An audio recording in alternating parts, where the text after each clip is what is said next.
एक बार गौतम बुद्ध अपने एक शिष्य के साथ जंगल के रास्ते कहीं जा रहे थे।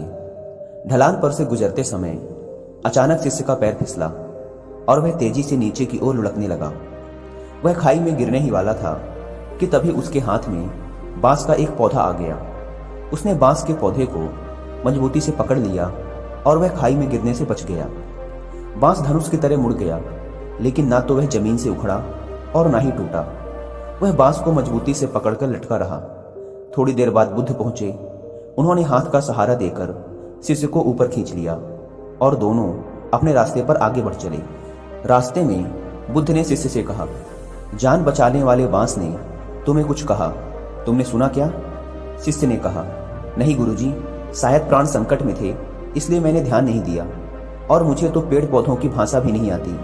आप ही बता दीजिए उसका संदेश। बुद्ध मुस्कुराए।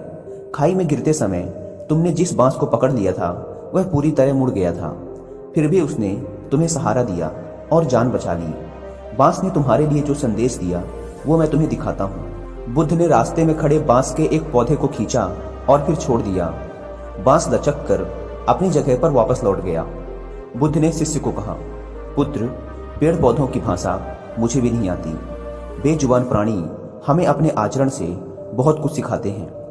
बुद्ध ने शिष्य से कहा, हमें बांस की इसी लचीलेपन की खूबी को अपनाना चाहिए। तेज हवाएं बांस के झुरमुट को झकझोर कर उखाड़ने की कोशिश करती हैं, लेकिन वह आगे पीछे डोलता मजबूती से धरती में जमा रहता है। बांस ने तुम्हारे लिए यही संदेश भेजा है कि जीवन में जब भी मुश्किल दौर आए तो थोड़ा झुक कर विनम्र बन जाना, लेकिन कभी टूटना नहीं, क्योंकि बुरा दौर निकलते ही तुम पुनः अपनी स्थिति में दोबारा पहुंच सकते हो। शिष्य बड़े गौर से बुद्ध की बात सुन रहा था। बुद्ध ने आगे कहा, बांस न केवल हर तनाव को झेल जाता है, बल्कि यह उस तनाव को अपनी शक्ति बना लेता है और दुगनी गति से ऊपर उठता है।